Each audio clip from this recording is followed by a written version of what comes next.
Hello, hello, Julie here, back with another section of A Life Full of Holes. And I hope that we'll get through a good chunk here. I don't have tons of time. That's why I have been kind of MIA, it's just been so busy. But gotta take a little time for reading. Hope that you can slow down and enjoy this section. There's a lot of wind going on, but the door just keeps kind of moving. So hopefully that won't happen too much. But we are going to start on page 146. We left off in the middle of chapter 8, and I'm hoping that we'll also get through chapter 9 in this section. And yeah, if you're liking it, give a like, subscribe so that you catch the rest of the book. Hoping to have that up soon. But without any further ado, let's get started. Page 146 at the top, just the second paragraph down if you're following along in a book like this one. All right.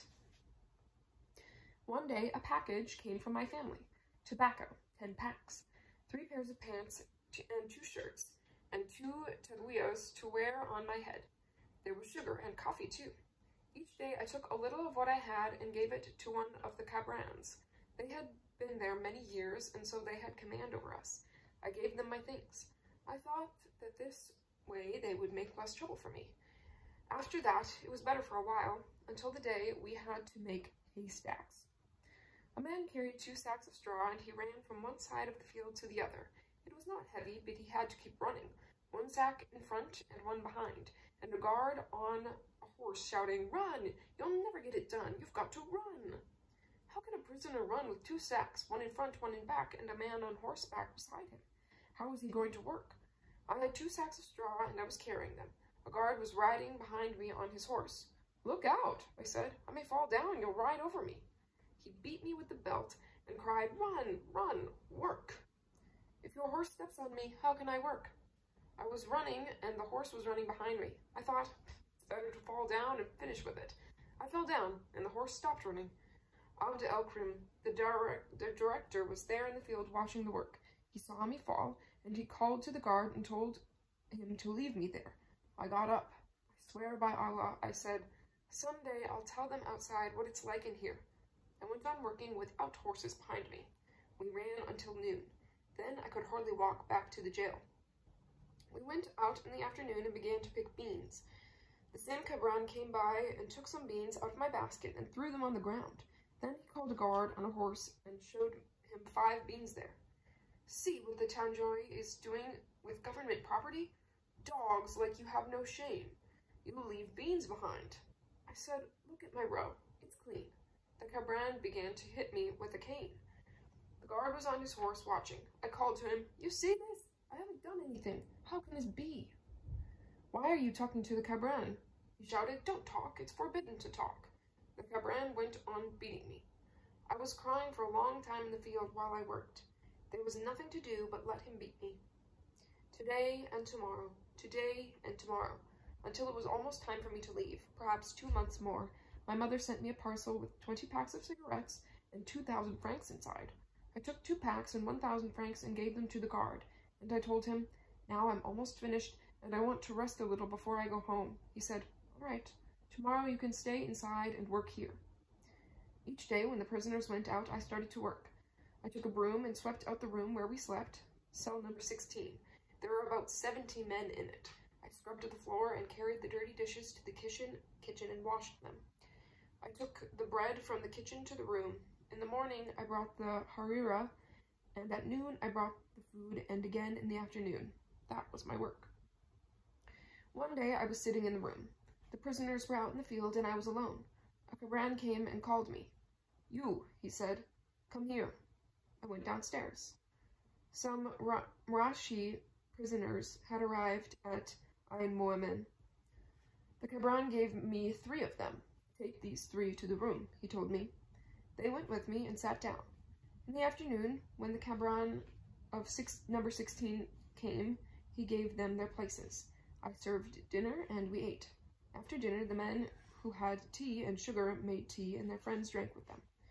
And I was looking at a man who was sitting alone, one of the 3 from Marrakesh, who had come that day. He was not drinking tea, not doing anything at all. Everybody was drinking tea, and he was only watching. I got up and went over and sat down beside him. I said, "Salam alaikum."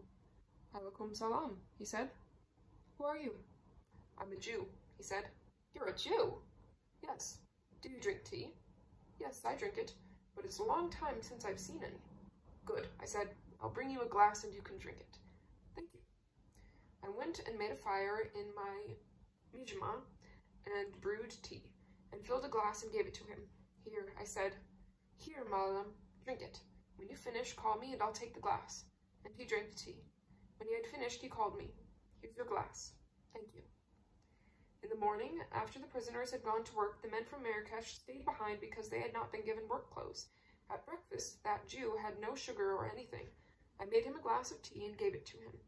After that, he got his clothes and went out to work. When he came back at noon, he told me, "This work I'm doing is too much for me. It's going to kill me." I told him, "Be patient. Where have they put you?" "In the quarry where the Masoad is," he said. "I'll talk with him when I see him, and I'll say a word for you. I'll give him a pack or two. Maybe he'll keep away from you." "Many thanks," he said. "May Allah repay you." "Eat and don't think about it any more," I told him. "I'll do what I can." "I don't feel like eating," he said. I went and made him some tea, and then I stayed talking with him, trying to make him eat. It made me sad to see him, a poor man, very quiet. After I had talked a long time, he started to eat, and when he had eaten, he slept a little. When the first siren blew, everybody got up and started again to go to work. I went to look for Masoad and found him. I told him, "Masoad, may Allah be with you. He's only a Jew, but he's an old man. He can't work. Don't give him so much to do. He can't. You can see that. A man who's used to working, yes, but he's very old to work. If you see him having trouble, let him alone for a while." Masoad said, "Good, Tanjoy. I'll do that for you." Masoad was a good man. He never beat us. "Here are 2 packs of cigarettes for you," I told him. No, he said. "Yes, take them." He took them. When the second siren blew, the men went into the quarry, and the Jew went with them. Then Masoad began to treat him very well, because I had spoken with him. That first day, when evening came, I asked the Jew, "How's the work now?" "Much better," he told me. "Thank you." 3 or 4 days later, I went to the Jew and asked him if he wanted to change places and live beside me. I said to the Muslim next to me, "Will you change with the Jew?" And he said he would, and the Jew came to live beside me. I said to him, "You're from Marrakesh, and I'm from Tanja. All these people here, I don't understand them very well. I don't get on with them. Now we're here together. You're not for very long. A month, you said. You can be with me until you leave." "Good," he said. I agree. So he stayed there with me, and we ate our meals together. We slept side by side, and whatever we did together. One day, his wife and son came to see him. They brought him cigarettes, they brought him sugar and tea and everything he wanted. When they had gone, he called me and said, "Ahmed, take all these things. You know how to take care of them. Put the cigarettes in the cartons with yours. We both smoke. When we want cigarettes, we know where they are. Like this, we won't ever need anything." I said that was true. And I said, "If you trust me and want to keep all this for you, want me to keep all this for you for later, I will." "This isn't to keep for later," he said. "It's for us two to use now. You've always been good to me. We'll do it this way." "Good," I said. We stayed together for a while, today and tomorrow, until the day the trouble began. Masoad was a prisoner with a lot of power. The others used to give him clothes and cigarettes. Then they did not have to work so hard. He was a good man because he never beat anyone who gave him something. The others beat us anyway. One day when I was working in the room, Masoad came in. He was very angry. I looked at him. "Masoad, what is wrong?" "Nothing," he said. "It's nothing." "No, something's the matter." "Just let me alone," he said. So I did. And in the afternoon, when the prisoners went out to work, 2 guards came and said to him, "Get your clothes, you're going down to the Ceylon right now. Ceylon right now." "And the rest of my things?" "No," they told him. "Leave everything. You've got nothing here now." "I'm sick," he said. "The doctor gave me a paper that says I can't stay in the Ceylon." "That's nothing," they said. They grabbed him and beat him on the top of his head and threw him into the Ceylon with 2 blankets. That night, I asked another prisoner, "What's the matter with Masoad? What's he done?" "He had a fight with the Monsieur Joubert," he told me. Monsieur Joubert was taking a boy to his quarters to sleep with him. Massoud tried to stop him. Monsieur Joubert put Massoud in the salon and told everybody that Massoud was taking all of the prisoners' food and cigarettes. When Abd el-Krim, the director, heard about this, he went to see Monsieur Joubert and said, "What is this?" "Massoud is always taking cigarettes from the men," said Monsieur Joubert. The director went down to the salon to see Massoud. "You've been taking too much from the men," he told him. Massoud said, "I'm here because every night Monsieur Joubert takes a different boy to his room. He does what he wants with everybody in the jail, and you're the director, and you don't see it. You don't know anything that goes on here." Abd el-Krim took Massoud with him and went to see Monsieur Joubert in his office to ask him about it. "It's a lie," said Monsieur Joubert. And he called in 6 or 7 men, and each one said he had given something to Massoud. One said 5 packs of cigarettes. Another said a shirt. Another 1,000 francs. Every man said, "Yes, I gave it to Massoud." Monsieur Joubert said to Abd el-Krim, "You hear? You're the director. You should hear this. What Massoud says is a lie. That I take boys to my room? I wouldn't do that." Massoud cried, "You have boys. This one right here you've had with you." But the boy was afraid. He could not say that he had been in Monsieur Joubert's bed.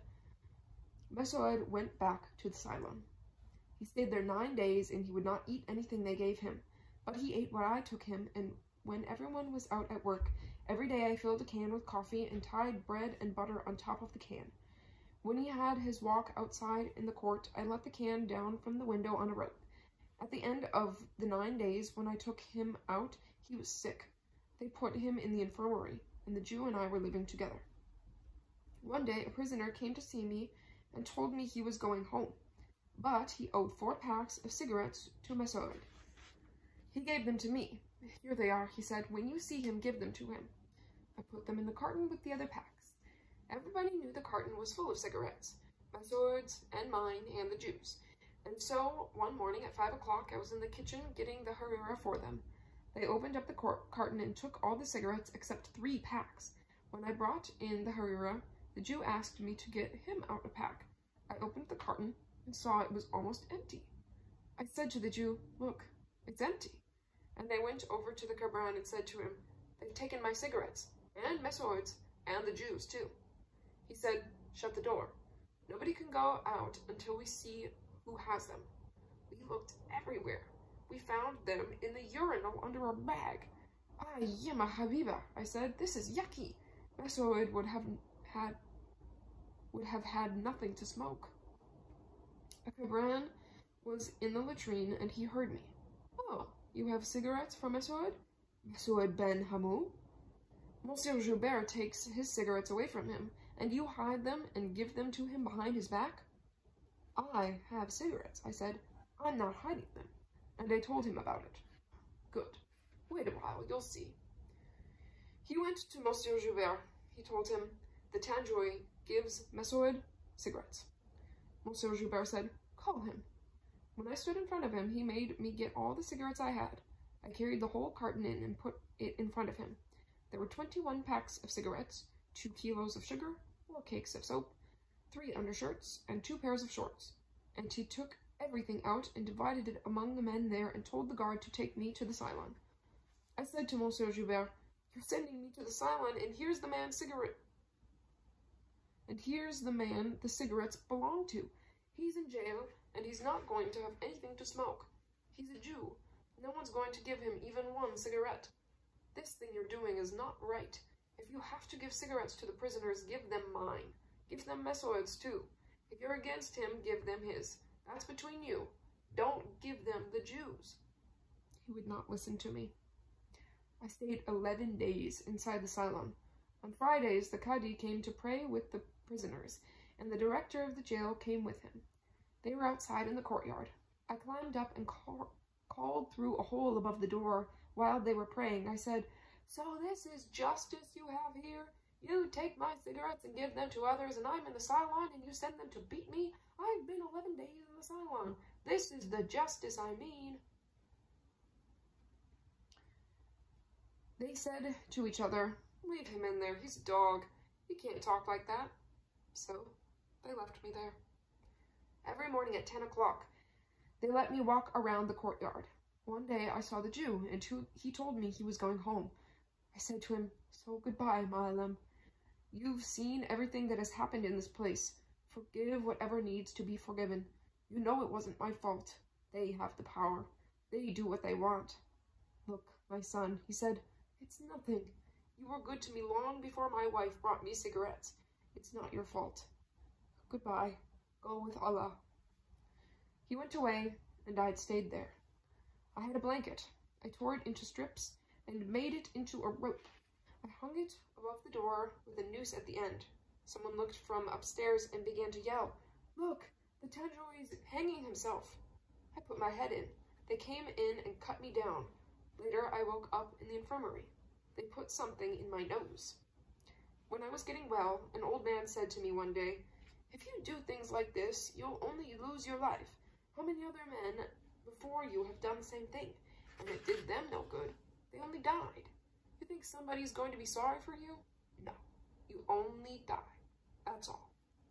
I said to him, "Thanks to Allah, nothing happened. I'm alive. But I don't want to talk, please." When I could get out of bed, they sent me back to the Ceylon, and I stayed there.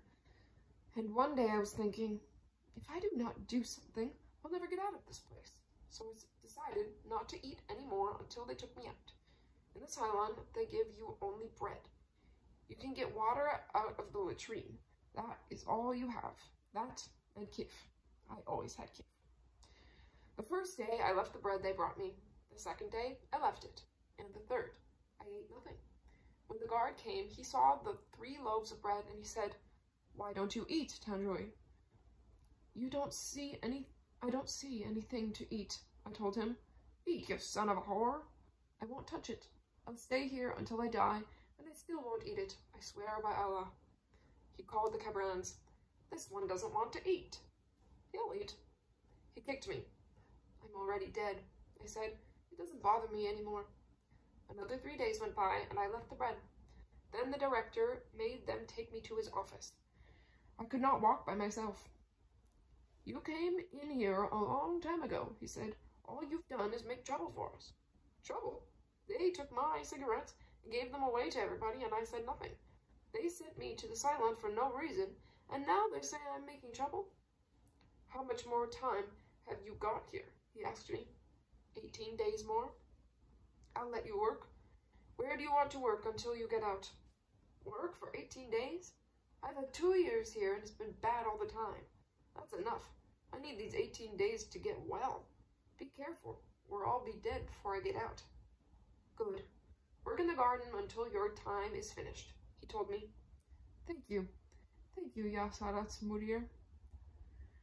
And I went out of his office. When the 18 days had passed, they called me. "Get your clothes. You have to go now." Well, that is the end of chapter 8. Alright. Let's see how long chapter 9 is, what time we've got. Okay, we'll get a start on it anyway. We're on chapter 9. It's page 157, and it is titled The Journey to Tanja. The next day, they gave me 5,000 francs and a paper that said I was free. There were 7 of us who got out that day. We took our papers to a guard at the big gate. He looked at them and let us out. I had a friend named Jilali, a prisoner they trusted. He worked outside and was free to go where he liked. The day before, I had said to him, "Jilali, tonight's my last night here. Why don't you buy me some meat and some kif, and we'll have a little party tonight. Spend 1,000 francs and I'll pay you back tomorrow." Jilali could not find any good meat, but he brought back 2 chickens instead, and vegetables, and a lot of kif. We had a good party. When the 7 of us were outside the gate, I said to one of them, "Look, can you lend me 1,000 francs? I'll give it back to you in the setat." "What do you want 1,000 francs for here?" "I owe them to Jilali," I told him. "I just want to pay him what I owe him. I'll give you my 5,000 francs to keep until we get to setat. Then I'll get change and pay you back." "Oh, okay." He handed me 1,000 francs, and I gave him my 5,000. I went to the house of one of the guards where I knew Jalali was working, and I gave him his money. Thank you. May Allah bless your parents. Then I said goodbye, and the 7 of us started walking along the highway towards Setat. It was only 7 kilometers away. When we got there, I took back my 5,000 franc note and changed it, and paid the 1,000 francs to the friend who had lent it to me. Then I said goodbye to him. The others were already gone.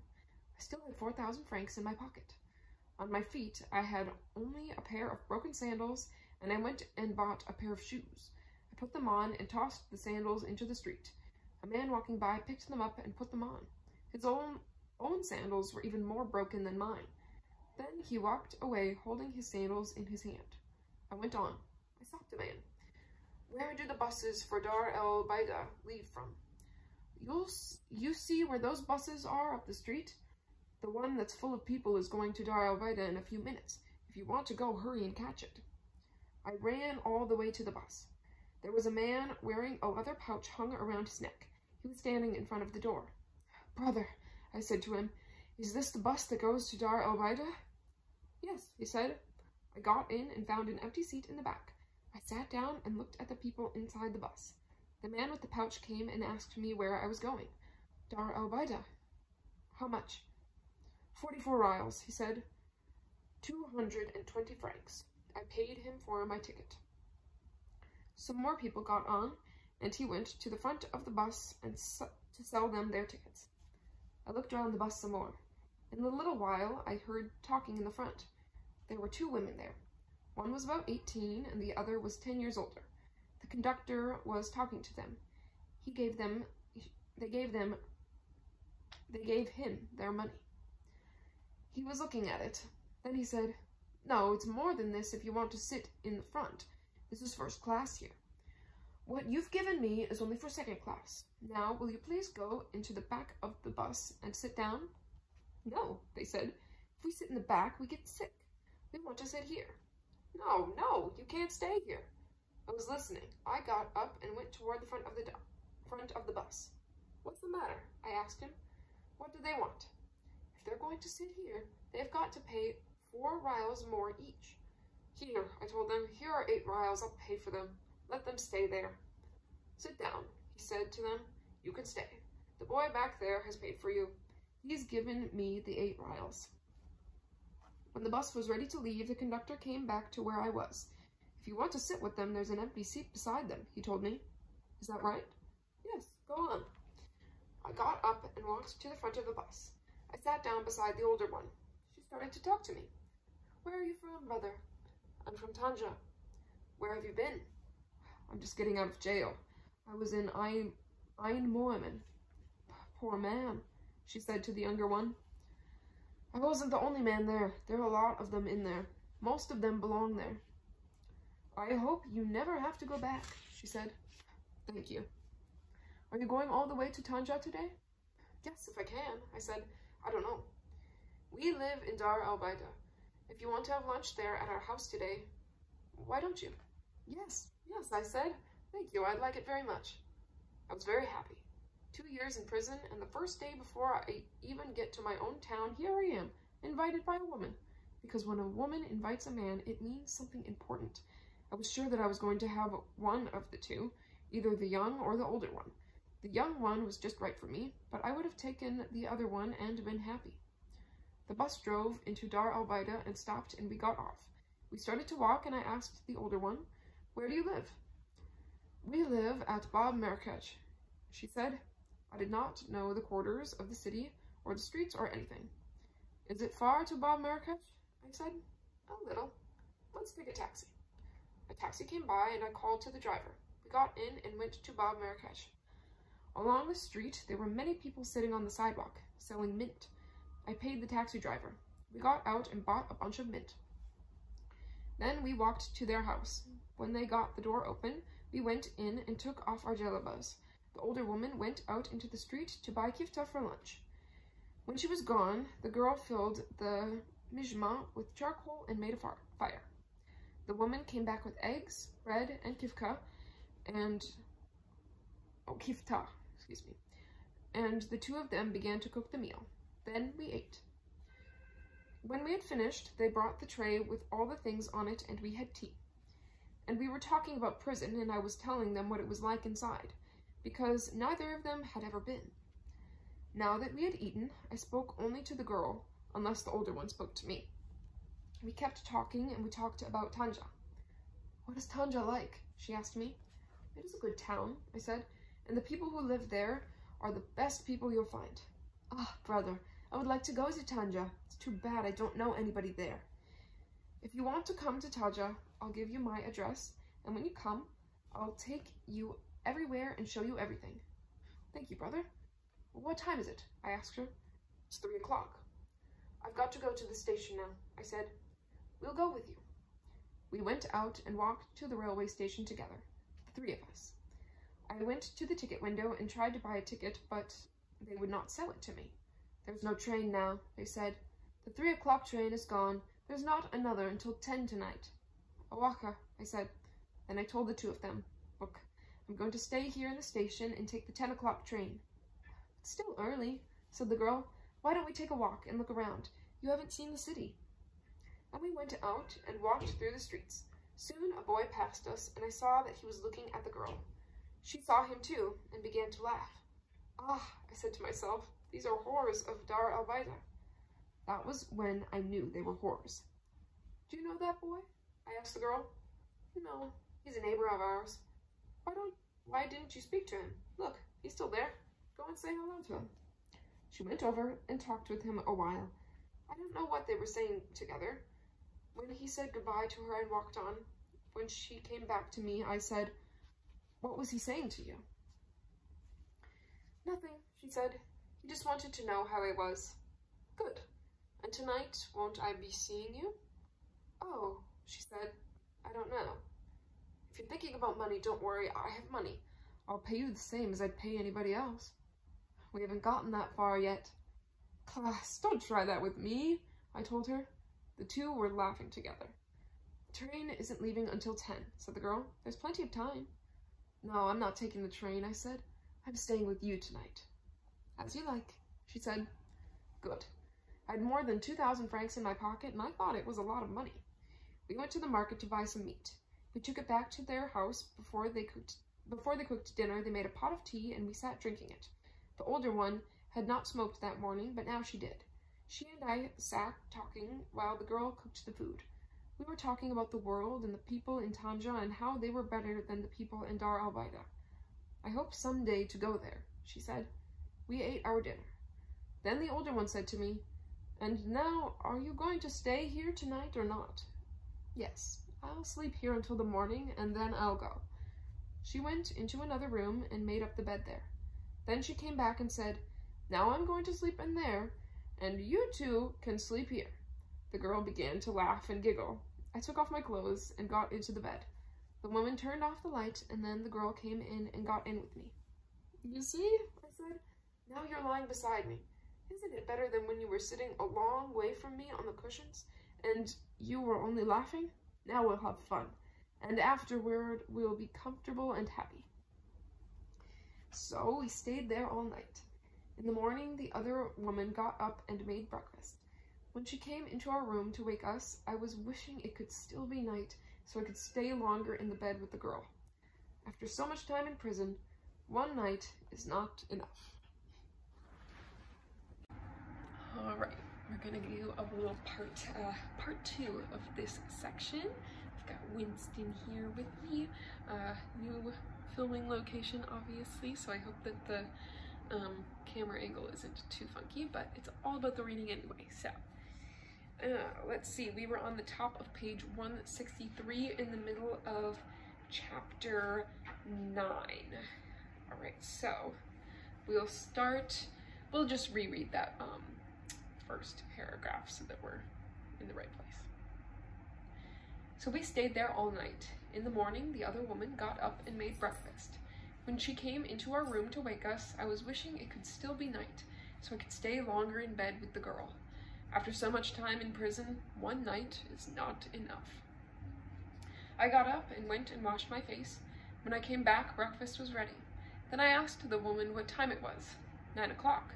"I've got to go to the station. Do you want to come with me?" Yes, they said, we'll go with you. We walked along the street talking. I was talking about the world and they were talking about something else. Whatever I said, they talked about money. When we got to the station, the girl said to me, "Brother, please, haven't you got something for me?" "How much do you want me to give you?" "Whatever you like. I'll give you 1,000 francs. "That's enough for me," she said. I took out 1,000 francs and gave them to her. "There you are," I said. "Now goodbye. What happened between us is over. Allah Hinnik. God be with you." Hinnik. God be with you.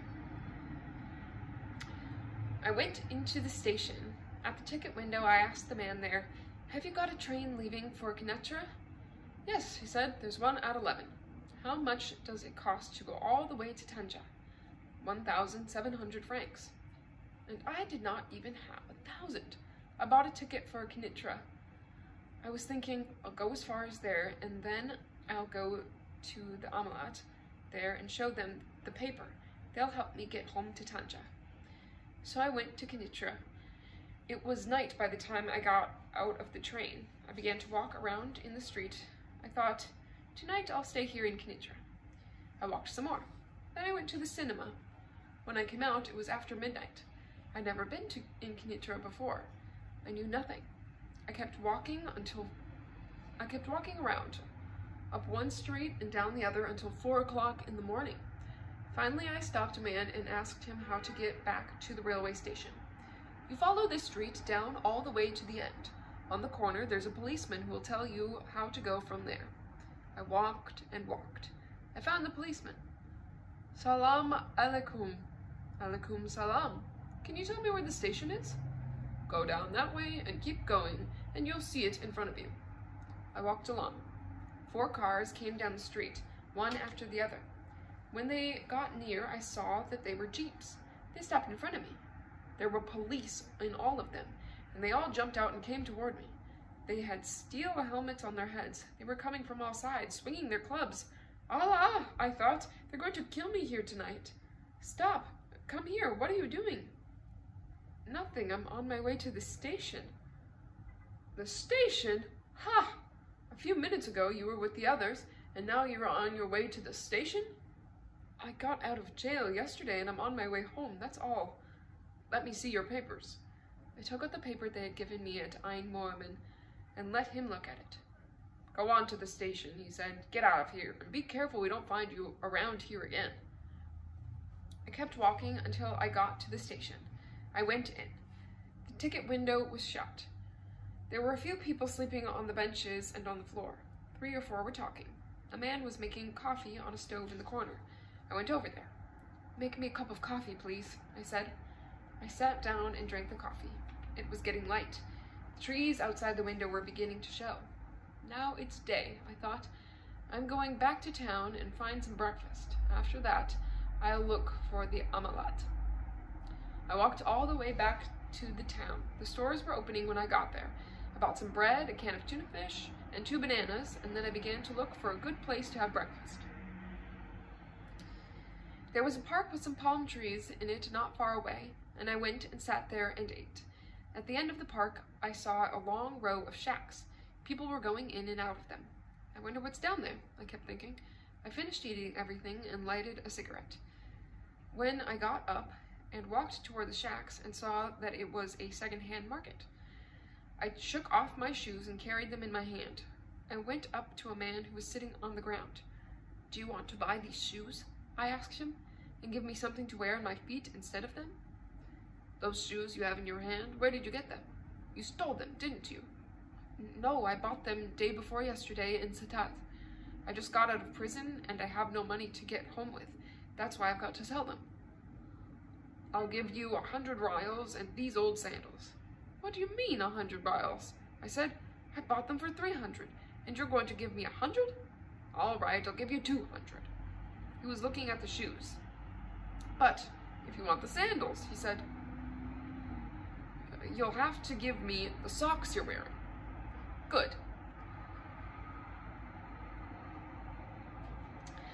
I took the socks off and gave them to him with the shoes. He handed me 1,000 francs and the sandals. I put them on. "Goodbye." I spent the morning walking around, looking at the town. There were a lot of people standing in the street, waiting. I wondered what they were waiting for. I got hungry and I began to look for a restaurant. I found one in a quarter they called Dor El Dun. "What have you got to eat?" I looked at the food in the kitchen and asked for some potatoes and a little meat. "Awaka," said the cook. I ate my lunch, paid 200 francs, and went out again. I started to walk along the street. At the corner, I looked down the other street. There were hundreds of people running and making a lot of noise. I turned to a man passing by. "What's happening? What's the matter?" "Haven't you heard the news?" "No, I haven't heard anything. What is it?" "It's a demonstration by the Ben Barka people.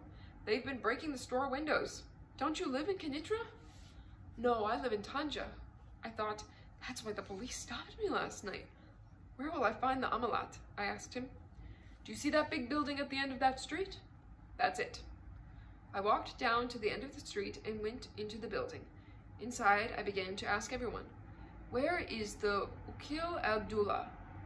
Nobody knew, but when I was looking around, I met 3 boys I used to know in Tanja. "What are you doing here?" I asked them. "The government is sending us to school here," they said. "It pays for everything." I told them what I was looking for. "Go upstairs and in the first door, they'll give you a ticket to Tanja," they told me. I found a guard in front of the door.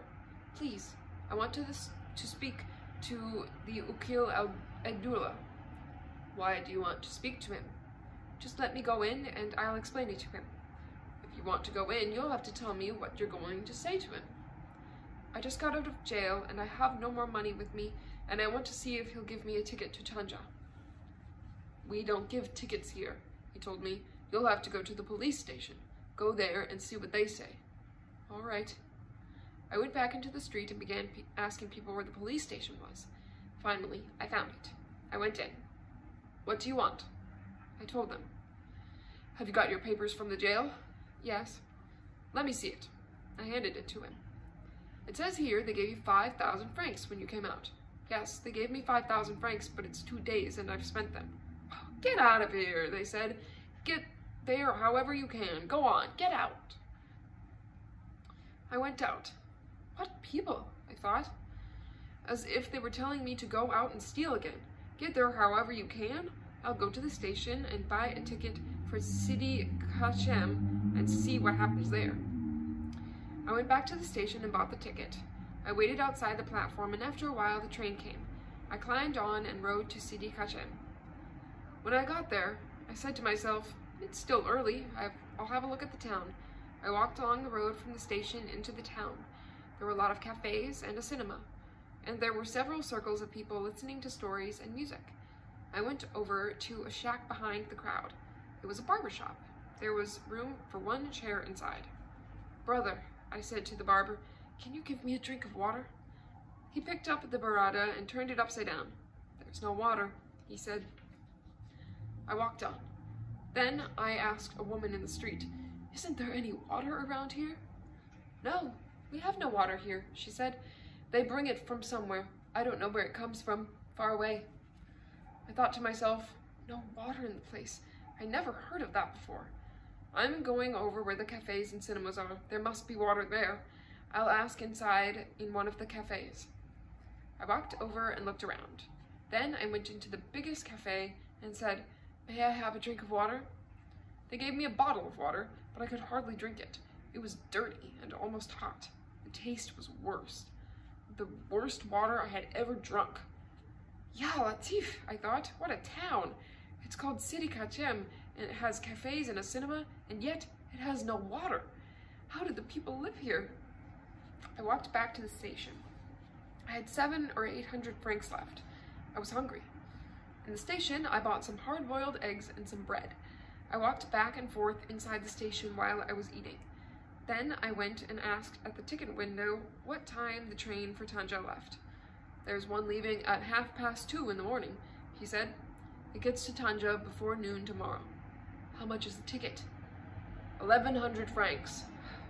"Thank you." I said to myself, an hour ago I had only 700 or 800 francs, and now I've eaten and bought cigarettes. How am I going to get there? See how much they gave me, and now I haven't even enough to buy a ticket. All I can do is get on the train, and when the conductor asks me for my ticket, I'll show him the paper they gave me at the jail, and I'll tell him I have no money. Maybe he'll let me go on riding. I kept walking around the station until 2:30 in the morning. The train came in, and the man was shouting, "Who's going to Tanja, Arzela, El Qasar, Suk El Arba? Get in line. Travelers, get in line." The people went out of the station one by one. Each man showed his ticket to the guard in the doorway before he went through. I had no ticket, but I still had the old ticket from Dar el Baida to Kenitra in my pocket. I got in line, and when I came to the guard, I pulled out the old ticket and showed it to him. He let me through. When we were all on the train, it started to move. The conductor came through the car where I was, looking at everybody's ticket. He came to me. "Your ticket," he said. "I haven't got one." "That will be 1,100 francs. I had nothing. Even if I had given him my shirt and jacket, it would not have been enough. "Why did you get on the train if you have no money?" he said. "Can I see the chief?" I asked him. "The chief is a Nazarene," he said. "I want to talk to him." "You can't see him. If you don't pay me now, I'm going to call the soldiers." The soldiers were there. They were always there on the train, like policemen. "Please take me to the chief," I told him. "Afterward, you can turn me over to the soldiers." "You're not going to pay?" Then he called to a soldier. "Come here," he shouted. The soldier came down the aisle of the car. "Look at this one," said the conductor. "Here he is on the train, and he doesn't want to pay." "What's the matter with you?" shouted the soldier. "Why don't you pay?" "Let me talk first," I told him. "If it's a question of money, we'll talk about that afterward." "We are not talking about anything," he said. "Pay the man now, or I'll take you to the room." There was a car on every train with a room in it where the soldiers take prisoners and keep them until the train gets to a town where they can hand them over to the police. "I have no money to pay with. When we get to Arboa, you can give me to the police if you want, but if there's a chief on the train, call him first, or take me to him and see what he says." He was looking at me. "Where are you from?" he asked me. "I'm from Tanja," I said. Ah, you Tanjuine are always full of fancy ideas. It's too bad you don't have any money. Have money, too." "It's a question of luck," I said. "Every man has his own life and his own luck." "All right, I'll take you to the chief and we'll see what he has to say." "May Allah bless your parents," I told him. "That's a real favor you're doing me." "Get up," he said. I followed him through the train until we found the chief. He was sitting with some friends. The Nazarene said, "What's the matter?" I took out the paper they had given me at Ein Moamin and showed it to him. "I got out 3 days ago," I told him, "and I have no more money." He took the paper and read it. "But they gave you 5,000 francs at the prison," he told me. "Yes, they gave me 5,000 francs, but it's taken me three days to get this far, and this is all I have left." I showed him the change in my pocket. I said, "I have a ticket with me." I showed him the ticket from Dar el Baida to Kenitra, so he would not think I had come all the way without paying. But this time I didn't have enough money left, I said. He gave me back my paper. "Keep that paper," he told me. "I don't mind if you ride, but I'm afraid that when you get to Tanja, you're going to have trouble. You have to give your ticket to the guard when you go through the gate. They'll take you to the police station. You'll have to take care of yourself when you get to Tanja." "Thank you," I said. "Just let me get to Tanja and I'll be all right. Don't worry about me. I'm not going through the gate where they take the tickets." The soldier was listening. "Ah," he said to me, "you just got out of jail, so that's why your head is full of fancy ideas." "What ideas? If I'd had money, I'd have paid long before you came and started to bother me. But you soldiers don't see any difference between one man and another." I would not have dared to talk that way to the soldier unless the chief had been there. "You've got what you want," he told me. "The chief's letting you ride free." We went back to the other car. I was feeling good because of what the chief had said to me. I went on talking to the soldier and sat down near him. "Look at him," said the soldier. "The chief let him ride free and now he thinks he's worth something, but his pockets are empty." "Yes, brother," I said. "Would you have money if you weren't working? I'd like to see how much you'd have if the government didn't pay you." "That's enough words," he said. "You Tangerine, you all think you're better than anybody else, and all you have is a wide mouth." "You're right," I said. I got up and went into another car and found a wooden bench to sleep on. Sleeping, while the train was on its way to Tanja. When I woke up, it was daytime, and we were at Hajra den Nahal. We kept going. There, I thought, I'm almost to Tanja. When we get to the beach, I'll jump off into the sand the way smugglers do.